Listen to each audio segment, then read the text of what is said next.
Amino Huda bin Hassan, Sri Gading. Terima kasih, Puan Yang Ketua. Soalan daripada Sri Gading, minta Menteri Kewangan menyatakan setakat mana keberkesanan pelaksanaan penyasaran semula subsidi diesel yang diusahakan melalui MyBudi dan bagaimana golongan T15 ditentukan, khasnya untuk penyasaran subsidi petrol RON 95 bermula pertengahan tahun 2025. Terima kasih. Silakan. Terima kasih Yang Berhormat Sri Gading atas soalan tersebut. Puan Yang Dipertua, pada 10 Jun 2024, kerajaan telah mengumumkan pelaksanaan penyasaran subsidi diesel yang melibatkan kenaikan harga pam diesel di stesen minyak Semenanjung Malaysia pada harga tanpa subsidi, iaitu RM3.35 seliter, tetapi pada masa yang sama, bagi memastikan majoriti rakyat tidak terjejas, diperkenalkan bantuan tunai untuk pemilik kenderaan individu diesel dan petani berskala kecil serta diperkenalkan subsidi khusus untuk sektor logistik.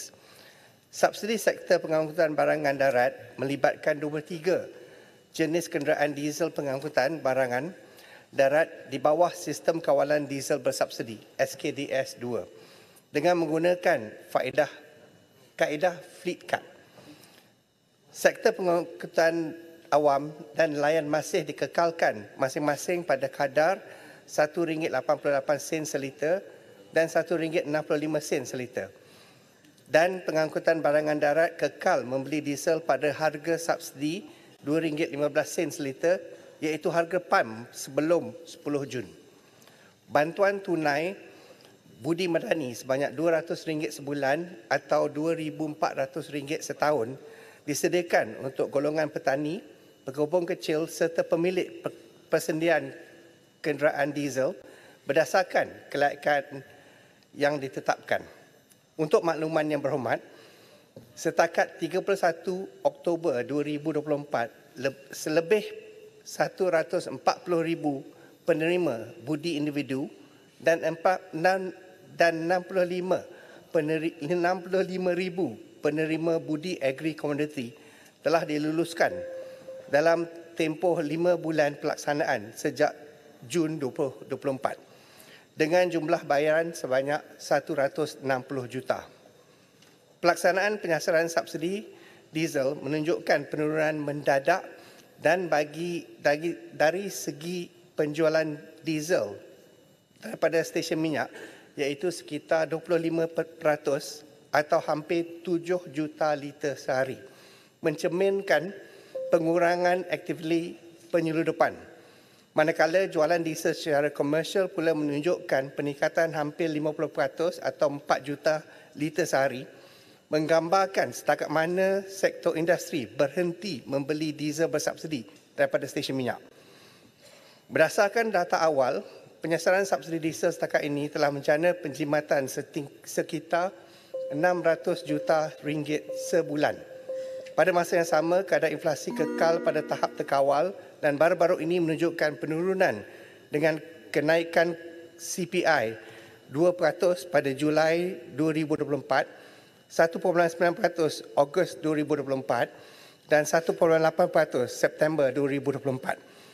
Sehubungan itu, kerajaan akan melaksanakan penyasaran subsidi RON 95 pada pertengahan 2025. Berhubungan penentuan 15% teratas atau golongan yang tidak layak menerima subsidi petrol RON 95, kriteria masih dalam pertimbangan. Penentuan pendapatan isi rumah yang layak untuk harga RON 95 bersubsidi tidak akan ditentukan semata-mata berdasarkan tahap pendapatan isi rumah Survey Pendapatan Isi Rumah HIS oleh Jabatan Perangkaan Malaysia.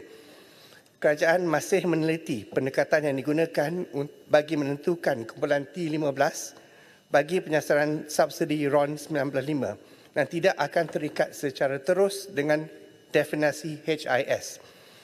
Kerajaan akan meneliti perkara ini sebelum ianya dimuktamadkan mengambil kira kriteria tambahan selain daripada pendapatan. Kerajaan komited untuk menerus membela nasib majoriti rakyat termasuk golongan pertengahan dalam menghadapi cabaran kos sara hidup. Sekian, terima kasih. Sri Gading. Terima kasih kepada Menteri Kewangan II yang telah memberikan penjelasan yang panjang lebar.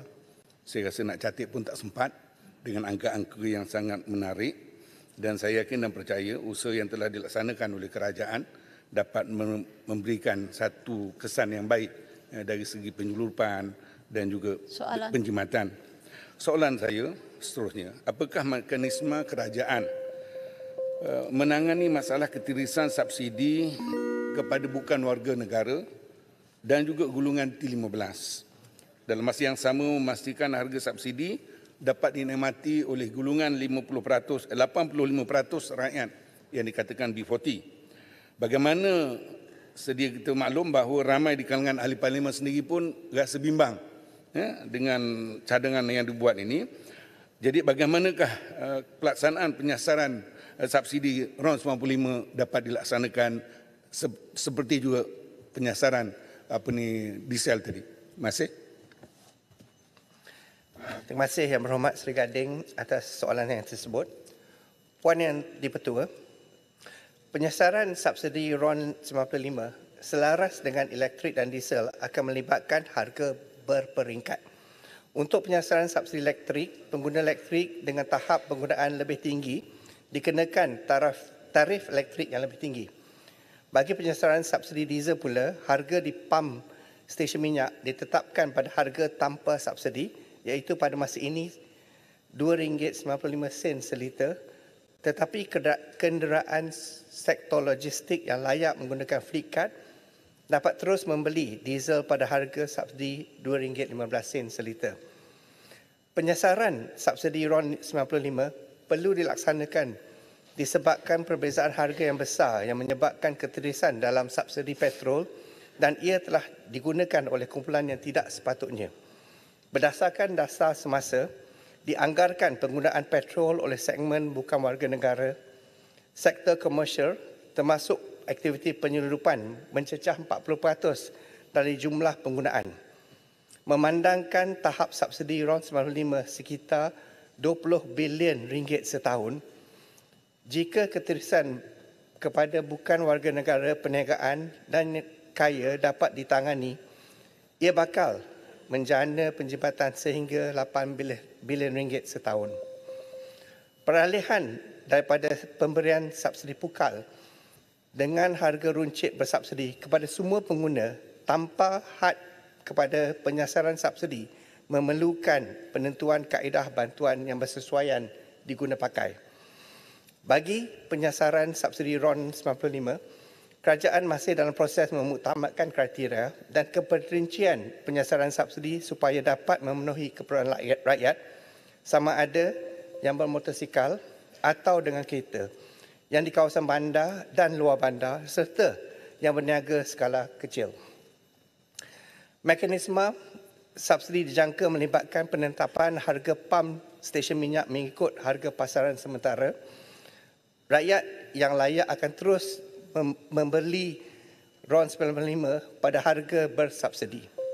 Selain kaedah fleet card untuk diesel, kerajaan juga telah melaksanakan projek perintis pembelian RON 95 pada harga bersubsidi dengan menggunakan kad pengenalan MyCard dan juga e-Dompet. Bagi meredakan kebimbangan rakyat, kerajaan akan pastikan kaedah pelaksanaan penyasaran subsidi petrol RON 95 yang menyeluruh dan berkesan seperti mana tindakan menyeluruh diambil dalam penyasaran subsidi diesel. Ini termasuklah memastikan bahawa kumpulan rakyat yang layak akan mendapat insentif atau bantuan sewajarnya, di samping menggunakan pakai mekanisme yang mudah dan holistik serta penyebaran maklumat atau penerangan penyasaran subsidi yang berkesan selain mengekang daripada berlakunya cubaan penjatutan atau kenaikan harga mendadak dalam kalangan pengusaha tidak bertanggungjawab. Sekian, terima kasih. Kuala Kras. Terima kasih Yang di-Pertua. Terima kasih Yang